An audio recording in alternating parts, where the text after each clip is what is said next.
এক মিনিট, কোথায় যাবেন আপনি? আমি রাহুলের লগে দেখা করতে আইছি। ভদ্রভাবে ম্যাডাম। রাহুল না, রাহুল স্যার হয়। আর আপনার কি দরকার আছে ওনার সাথে? ওই চাবি নিতে আইছি, মার্কেট যাইতে হইব না তাই। কি? গাড়ির চাবি? আপনার মনে হয় উনি আপনাকে গাড়ির চাবি দিয়ে দেবে? কেন দিবে না? ও আমার স্বামী হয়, আর একজন স্বামী কি তার বউরে গাড়ির চাবি দিতে বারণ করতে পারে নাকি? আপনি কি পাগল হয়ে গেছেন নাকি? একজন কোটিপতি যে এই কোম্পানির মালিক সে আপনার হাজবেন্ড। বোকা না, অন্য কাউকে বানাবেন। দেখেন দাদা, আমি আপনারে কোনো বোকা বানাইতাছি না। আমি যা কইছি একদম সত্যি কথা কইছি। আপনি না হয় এক কাজ করেন, হয় আমারে ভেতরে যাইতে দেন, না হলে রাহুল এখানে ডাকেন। আমার কাছে ফোন নাই, নইলে আমি ফোন কইরা ডাকতাম।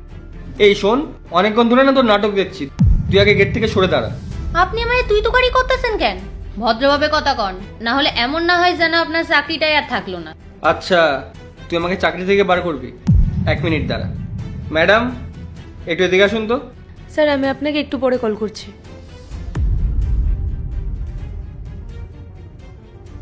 দেখুন না ম্যাডাম, এই অশিক্ষিতরা কোথা থেকে চলে এসছে আর ভেতরে ঢোকার চেষ্টা করছে। এই যে অশিক্ষিত ম্যাডাম, কি সমস্যা আপনার? আমার কিছু দরকার আছে, এর লেগা রাহুলের সাথে দেখা করতে হইব। ও আমার স্বামী হয়। কি? রাহুল স্যার আপনার হাজবেন্ড? আমার মনে হয় আপনার মাথা ঠিক নেই। আপনি আদৌ জানেন রাহুল স্যার কে? উনি এই এত বড় কোম্পানির মালিক। ওনার যে ওয়াইফ হবে না, সে মডার্ন হবে, স্ট্যান্ডার্ড হবে, তার ভালো ড্রেসিং সেন্সও থাকবে। এই আপনার মতো গ্রামের গাইয়া হবে না যে 150 টাকা দামের শাড়ি পরে ঘুরে বেড়াবে। দেখেন ম্যাডাম, ভদ্রভাবে কথা কন। আর যদি আমার কথা আপনার বিশ্বাস না হয়, তাহলে রাহুলের রাখেন, তখন এমনি বিশ্বাস হইব। এই শুনুন, আমাদের কাছেও তো ফালতু সময় নেই যে আপনার মতন মহিলার কথা শুনে আমাদের ওনারকে ডিস্টার্ব করব। আর এই যে গার্ড, উনি যেন কোম্পানির ভেতরে না আসতে পারে, বুঝতে পেরেছো? হ্যাঁ ম্যাম। এ যা, বেরিয়ে যা এখান থেকে।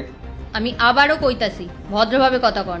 আর যদি এতই ক্ষমতা থাকে, তাহলে আমারে আটটাই দেখান। সর বলছে এখান থেকে।